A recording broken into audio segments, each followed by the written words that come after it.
દિલ્હી ચૂંટણી આપે 11 ઉમેદવારોની પ્રથમ યાદી જાહેર કરી 3 ધારાસભ્યોની ટિકિટ કપાઈ। દિલ્હી વિધાનસભા ચૂંટણી માટે આમ આદમી પાર્ટીએ ઉમેદવારોની પ્રથમ યાદી જાહેર કરી છે। પક્ષે પ્રથમ યાદીમાં 11 ઉમેદવારોના નામ જાહેર કર્યા છે, જેમાંથી 6 ઉમેદવારો ભાજપ કોંગ્રેસમાંથી પક્ષ પલટો કરીને આવેલા છે। ભાજપમાંથી ધારાસભ્ય રહી ચૂકેલા 2 નેતાઓને આપ દ્વારા ટિકિટ આપવામાં આવી છે।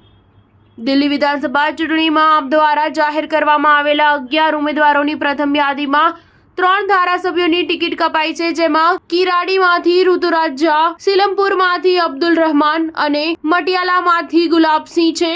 પક્ષે આ 3 નેતાઓને ટિકિટ આપવાના બદલે ભાજપ અને કોંગ્રેસમાંથી આવેલા એવા નેતાઓને ટિકિટ આપવાનું પસંદ કર્યું છે કે જેઓ 2020માં ચૂંટણી હારી ગયા હતા। 2020માં યોજાયેલી વિધાનસભા ચૂંટણીમાં આપે કુલ 70માંથી 62 બેઠકો પર જીત હાંસલ કરી હતી। સ્ટાર ન્યૂઝ 7 હંમેશા સચ્ચાઈની સાથે।